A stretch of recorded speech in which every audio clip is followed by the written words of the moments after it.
والمرسلين وبعد. نن امام ابو حاتم ابن حبان البستي رحمه الله دا خبره کی چې ثقات روات او ضعفا روات دا ځله پیژندل د دې په مابینځ کې تمییز کول دا مستحب دي. پر دې باندې یو دلیل دی ذکر کوي. دلیل خو دا دعوه سوه چې ضعفا پیژندل مستحب دي. نو دی دا دعوه داسې قیمي: ذکر الخبر الدال على استحباب معرفة الضعفاء. ذکر د داسې خبر چې دلالت کوي پر دا خبره باندې چې معرفت د ضعفاو مستحب دي. صحیح سو؟ بیا دی روایت د عرباض بن ساریه رضی الله عنه راوړي. دا روایت راوړي: قال عرباض بن ساریه، د دې مخکې څه خبرې استثناء دی، زه خاص روایت وایم. صلى بنا رسول الله صلى الله عليه وسلم صبح ذات يوم يورد رسول الله صلى الله عليه وسلم سهار مدرك ثم أقبل علينا فوعظنا موعظة بليغة ذرفت منها العيون ووجلت منها القلوب. يورد رسول الله صلى الله عليه وسلم مبارك نصيحت وكي سترګې وبیولې ډېر بلیغ نصیحت و، زړونه یې نرم کړل. فقال قائل يا رسول الله كأن هذه موعظة مودع، گویا کې دا د رخصت اخیستونکي نصیحت دی. فماذا تعهد إلينا؟ سوسيت راتلري مشتا. فقال أوصيكم بتقوى الله والسمع والطاعة وإن عبدا حبشيا مجدعا. ورور أمر كومي وستر تكوم تقوى وكيد الله أو سمع وكي طاعت وكي دخبل أمراو كتهم حبشي عبد مجدع دربان أمير وي. فإنه من يعيش منكم زكا شان دادي كچيري پتاسو څوک ژوندی پاتې سو فسيرى اختلافا كثيرا، ډېر اختلاف به وویني. نو په دا زمانه کې به څه چم کوي؟ فعليكم بسنتي وسنة الخلفاء الراشدين المهديين. په دې وخت کې به زما سنت، زما د خلفای راشدینو مهدیینو سنت، دغه به تاسو عملي کوئ. وإياكم فتمسكوا بها، هغه ونیسئ. وعضوا عليها بالنواجز، په نواجزو غشونو یې ټینګ کړئ هغه سنت زما او زما د خلفاو. وإياكم ومحدثات الأمور، د بدعاتو نه ځان وګورئ. فإن كل محدثة بدعة، د نوو شیانو نه ځان وګورئ. هر نوی شی بدعت دی. وكل بدعة ضلالة، هر بدعت څه دی؟ ضلالت. امام ابو حاتم ابن حبان البستي رحمه الله د دې روایت څه استدلال کوي. څنګه استدلال ځین کوي؟ قال أبو حاتم في قوله صلى الله عليه وسلم فإنه من يعيش منكم فسيرى اختلافا فعليكم بسنتي. ويبدا في قوله دليل صحيح دليل على أنه أمر أمته بمعرفة الضعفاء منهم من الثقات. چې رسول الله صلى الله عليه وآله وسلم خپل امت امر کړی دی چې دی معرفت د ثقاتو د ضعفاو سره وکړي. ولې دا دعوه ولې امر کړی دی؟ لأنه لا يتهيأ لزوم السنة مع ما خالطها من الكذب والأباطيل إلا بمعرفة الضعفاء من الثقات. ځکه که ضعفاء او ثقات په لګاډ وي د هر چا په روایت ته عمل کوي، نو دا په سنت عمل نه دی کېدلی چې په ضعفاو کې چا دا روایت کړی دی چې هغه مردود روایت دی. تا ته دا نه دی معلوم چې دا روایت مردود دی. نو اوس چې تا ثقات او ضعفا نه وي درله پېژندلي، تا ته سنت نه معلومېږي، نو ته تمسک په چش کوې؟ ته چې دا تا ټول په نواجزو کومه طریقه نسي؟ په نواجزو کومه؟ همدا وجه ده چې اهل بدع چې په بدعاتو اخته دي، هغه د باطلو روایت له وجې نه اخته دي. نو هغه پر دې سنت باندې عمل نشي کولی. په پوه شوس په خبر؟ دا دی بیا څه وایي؟ وقد علم النبي صلى الله عليه وسلم ما يكون من ذلك في امته. رسول الله صلى الله عليه وسلم د دې تعلیم هم مشترک کړی دی چې دا به په امت کې وي. دا کیسه په کوم توري کې؟ اذ قال من كذب علي متعمدا فليتبوأ مقعده من النار. دا رسول الله صلی الله علیه وسلم مشته د دې تعلیم را کړی دی چې دا شی به وي، کذب به وي په زما په امت کې به دا شی وي. ځکه خو ویلی دی چې مطلب دا رقم خلک سته چې پر ما باندې کذب. نعوذ بالله من حالة تقربنا إلى سخطه وألم عقابه. د الله څخه پناه غواړو د داسې حالت نه چې د الله ناراضګۍ ته، د الله سخت عذاب ته بیایي. او دا کذب علی رسول الله صلی الله علیه وسلم یا پر هغه باندې عمل، دا د الله تعالی ناراضګۍ ته سړی بیایي. دا یو مضمون دی خلاص. دی بل یو مضمون ذکر کوي: ذکر خبر فيه كالأمر بالجرح الضعفاء ای ضعیف خلکو باندې به جرح کوي. داسې حدیث داسې حدیث چې هغه امر په دې کوي چې پر ضعفاو به ته جرح کوي. وی وایه څنګه؟ هغه حدیث اوس دی ذکر کوي. هغه حدیث دی دا حدیث راوړي. زه توري و سندونو دا شان نه وایم، بس خالص د دې روایت درته وایم. په بخاري کې مسته، مسلم کې مسته، احمد کې مسته، نور په ډېرو کتابونو کې چې یوه ورځ حسان بن ثابت رضی الله تعالی عنه چې شاعر د رسول الله صلی الله علیه وسلم مبارک، هغه وایي چې سعید ابن المسیب رحمه الله وایي چې یو ورځ عمر ابن الخطاب رضی الله عنه دا تیرېدی پر مسجد باندې حسان بن ثابت رضی الله تعالی عنه ناستو شعرونه یې ویل. نو بیا عمر رضی الله عنه داسې په یو خاص طرز ورته وکتل، نه هر شی خبرې کوي، نه سترګې هم خبرې کوي او تندی هم خبرې کوي، لاس هم خبرې کوي. ګوره څوک ته چاته خبره وکړي بس داسې درته وګوري، نه دی په سترګو کې تا ته دا وایي چې ناکید دې راته وویله، دی روان سي. نه زموږ په معاشره کې داسې نه دي. یو خبرې خو د تکلم خبرې دي، نه په ژبه خبرې دي. یو هغه خبرې دي چې انسان یې په خپل انداز کوي.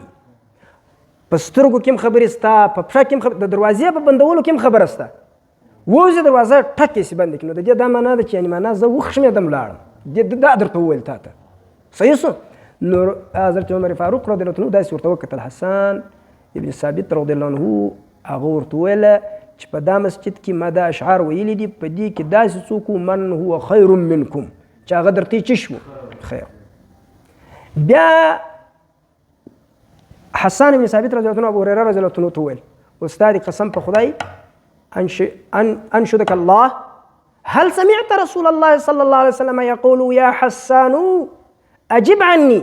ستا دا په یاد ستا د په ذات د الله قسم چې دا رقم رسول الله صلی الله علیه وسلم ماته ونه وایي اللهم ايده بروح القدس، دا راته نه وویل، دا دوی راته نه. قال نعم. ابو هريره رضی الله عنه ورته وویل خیر دا حدیث دی، دا روایت دی، دا روایت د ذکر کی د دې سوس د استدلال څنګه کی داسې کی. قال ابو حاتم في هذا الخبر كالدليل على الامر بجرح الضعفاء.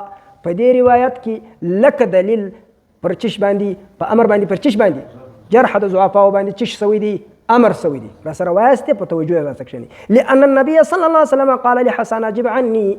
ځکه نبی علیه السلام څه وویل؟ زما د جانبه چش ورکړه، جواب ورکړه.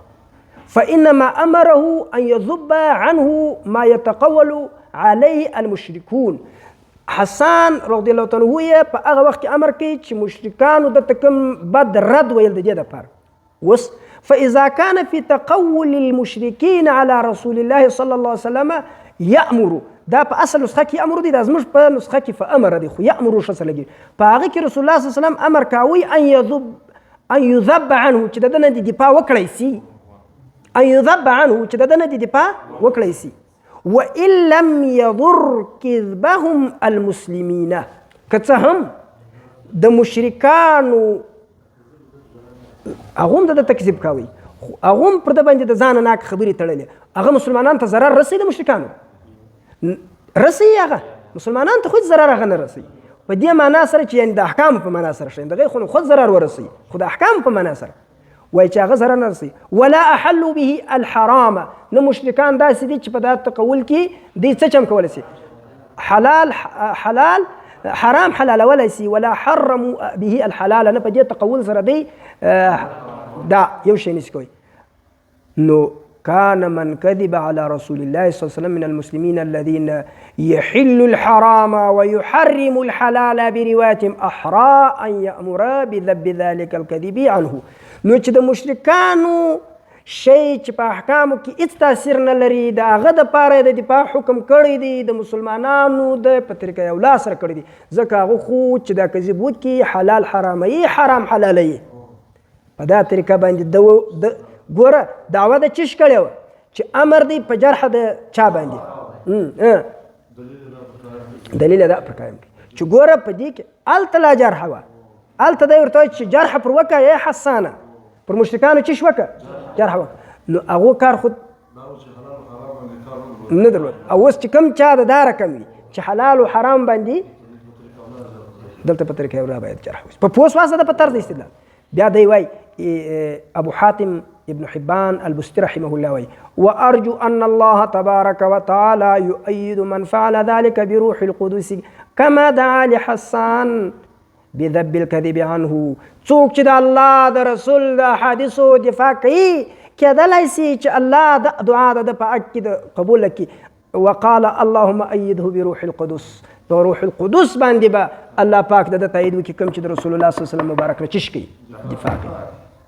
دا طرز دا شی دا زما د اوس په ذهن کې نه خو ګورئ زموږ د احادیثو سره دفاع زموږ د الله سره او د رسول اکرم صلی الله علیه و آله وسلم سره د امت سره دا وعده ده، دا مقسم دی چې زموږ د رب العالمین په ذات قسم که موږ دفاع د رسول الله صلی الله علیه وسلم د اقوالو پرېږدو. که دا غرونه خاورې ډبرې کائنات درختې دا راته ووایي چې دا مه وایه چې دا روایت موضوع دی، دا مه وایه چې دا روایت کذب دی او دا معلومه وي چې دا روایت کذب دی، لا دې زموږ په ذات د خدای قسم کې موږ پرېږدو. که خلک مې په او داسې سوي دي محدثینو کې داسې هم سوي دي د امام قرطبي کور خلکو په ډبرو سنګسار کړی دي پر دا شي باندې، د امام سیوطي په خلاف خلکو دا کار کړی دی. خو که دا کار ومسي یعنی ګوره که اوس دیوال ناري کړي چې ته دا مه وایه نو زه دا نه وایم چې دا زما کار غلط دی، زه دا وایم چې په دا دیوال کې شیطان پټ دی هغه ماته دا وایي. او دا هېڅوک اوس خو لا د دیوبندیانو پرډله خو اګرچې نه ده مفتي صاحب عبدالاحد منصور صاحب حفظه الله او داسې نور هغه غیور دیوبندیان چې د موږ سره فساد کې دي دا خو شته. که هېڅوک نه که ګرځ دا مفتي صاحب هم ترې فرض که نه وي دا نور هم نه وي، زه یوازې پر دې میدان پاتې سم لا دې زما د رب العالمین په ذات قسم که زه دا کار پرېږدم. دا د رسول الله مبارک د احادیثو دفاع د دین دفاع ده، دا در مرګ زموږ کار او دا دعا ان شاء الله بیا په خپل ځان کې زموږ سره راسره ده. اللهم أيده بروح ولم يكن هذا العلم في زمان قط تعلمه أوجب منه في زماننا هذا لذهاب من كان يحسن هذا الشأن. دی وایي په خپله زمانه کې ابو حاتم ابن حبان البستي رحمه الله په 354 کې دی وفات شوی دی. دی وایي بیا زموږ په زمانه کې د حدیثو در علم خوار علم نشته. نو څوک وایي دی څه وایي وایي زموږ په زمانه کې چې دا علم څونه د سقوط په درجه کې دی بل علم دونه د سقوط په درجه کې نه دی. نو زه بیا ته وایم زموږ د زمانې به اوس څه حال اوس خپلې زمانې ته بیا سوچ وي څه حال وي. بیا وقلة اشتغال طلبة العلم به، دا طالبان ډېر لږ په دې باندې مشتغل دي لأنهم اشتغلوا في العلم في زماننا هذا وصاروا حيزين فمنهم طلبة الأخيار الذين يرحلون فيها إلى الأمصار وأكثر هممهم الكتابة والجمع دون اللفظ والعمل به. بس خیر دی باره د دې خوا پر دا باندې دلیل وایي چې مطلب په دې کې بعضې داسې خلک دي چې سفرونه دی وایي حدیث دپاره سفرونه کوي. دا هم پرایم د الرحله فی طلب العلم خطیب بغدادي په دې باندې پوره کتاب لري. داسې خلک چې رحلتونه پس کوي پلان کوي پلان کوي پلان کوي خوارۍ کاږي د هغو کار د دې سره چې تاسو ته روایات راجمع کړي نور د حفظ د عمل سره دونه کار نه وي. صحیح سو د هغو اکثر هممهم الکتابه والجمع دون الحفظ والعمل به. نو دا مې یو غټ کار دی وایي پر دا باندې مو خلک لګېدلي دي څوک یې بولي څوک یې بولي. وروسته بیا دی وایي په د اخره کې یعنې بعضې بیا دا رقم خلک دي چې هغه په فقه کې کار کړی دي خو دا روایاتو طرز بیا نور معلومیږي. بیا دی وایي چې وقد اخبر المصطفى ان العلم ينقص في آخر الزمان چې علم به په آخر د زمانې کې څه پکېږي کمیږي. دی باره وایي د دې روایت وارى العلوم كلها تزداد الا هذه الصناعة الواحدة ټول علوم زیاتېږي یوازې د صناعت چې دی دا پر شا روان دی. دا کله وایي ابن حبان چې دی په کوم کال وفات شوی دی ګرڅه ته فرض کړه په دغه کال وایي 1090 کاله لږ بالا کېږي یعنې 1090 کاله 354 کې دی دا خبره کوي. وایي د دغه علم څه چې دا رسول الله صلی الله علیه و آله وسلم مبارک وایي چې ان العلم ينقص في آخر زمان هغه د صناعت واحده مرادي ځکه وایي نور ټول علوم چې دي دا ترقي پر دغه دي. نو باره بیا دی په آخر کې وایي فكأن العلم الذي خاطب النبي صلى الله عليه وسلم أمته بنقصه في آخر زمان هو معرفة السنن ولا سبيل إلى معرفتها إلا بمعرفة الضعفاء والمتروكين. فوسواس دا أبو حاتم ابن حبان البستي رحمه الله دا كتاب دريم درس مكمل. سبحان ربك رب العزة